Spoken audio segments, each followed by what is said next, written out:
ഇത് ഞാനൊരു 30 വർഷമായിട്ട് കേൾക്കുന്നതാണ് ഇതിൻ്റെ ആദ്യത്തെ ലൈനുകളൊക്കെ. അപ്പോൾ അതുകൊണ്ട് ഇതാണ് ആ സംഭവം.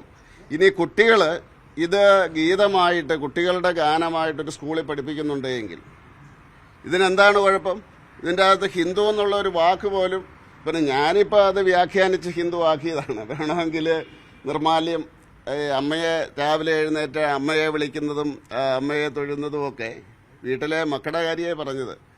അപ്പോൾ അതുകൊണ്ട് എവിടെയാണ് കുഴപ്പം എന്ന് ജനങ്ങളോട് പറഞ്ഞു കൊടുക്കണം. അപ്പോൾ അതുകൊണ്ട് ഇതിനെ മറികടക്കാൻ ഏറ്റവും നല്ല മാർഗം ജനുവരി 1-ാം തീയതി സമ്പൂർണ്ണ സമ്പന്ന പാർട്ടിയായിട്ട് മാർക്സിസ്റ്റ് പാർട്ടിയെ പ്രഖ്യാപിച്ചാൽ മതി. അതുപോലെ കോൺഗ്രസിൻ്റെ നേതാക്കന്മാരെല്ലാം ശിവകുമാറിനോട് ചോദിച്ചാൽ, എനിക്കറിയില്ല കേട്ടോ, ഒരു വരി പോലും ഈ ഗണഗീതം പാടാൻ, ഞാൻ ഗണഗീതം പാടിയിട്ടുള്ള ആളല്ല, ഞാൻ ശാഖയിൽ പോകുന്ന ആളല്ല. അപ്പോൾ അതുകൊണ്ട് എനിക്കറിയില്ല.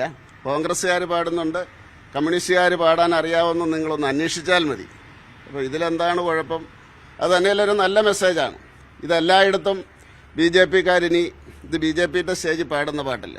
എനിക്ക് BJPക്കാരോട് അപേക്ഷിക്കാനുള്ളത്, ഇനി എല്ലാ പരിപാടിയിലും ഇത് പാടണം, എന്നിട്ട് ജനങ്ങളോട് പറഞ്ഞു കൊടുക്കണം ഇതെന്താണ്. കാരണം അത് RSSന്റെ ഗ്രൂപ്പ് സോങ് ആണെന്നാണ് ഞാൻ മനസ്സിലാക്കുന്നത്. BJPയുടെ സ്റ്റേജിൽ അങ്ങനെ പാടാറില്ല.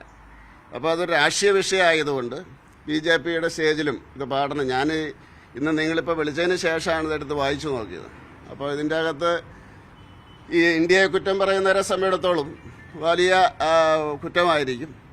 അതുപോലെ തന്നെ ഇന്ത്യ അല്ല കേരളമാണ് മുന്നിൽ എന്ന് പറയുന്ന ഹൃദ്രോഗിയെ നിലത്ത് കിടത്തി ചികിത്സിക്കുന്ന ലോകത്തിലെ 1ാമത്തെ ആരോഗ്യ കേന്ദ്രം ഉള്ള കേരളത്തിൽ ഇതൊക്കെ തെറ്റായിരിക്കും എന്നാണ് എനിക്ക് മനസ്സിലായത്. ഇത്രയും എനിക്ക് പറയാനുള്ളത്.